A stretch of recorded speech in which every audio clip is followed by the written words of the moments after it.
सुनहु कृपाल किशोरी राधे अवसी कृपा की कोल चिते हो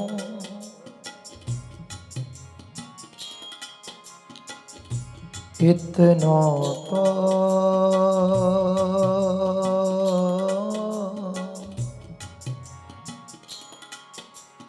भवहु हंसी दे हो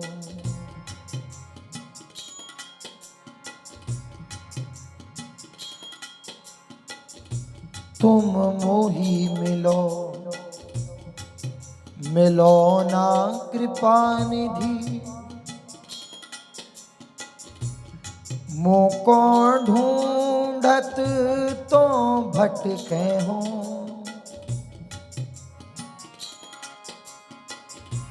तुम मेरी सुनो सुनो ना किशोरी हाँ मोको तो नित्य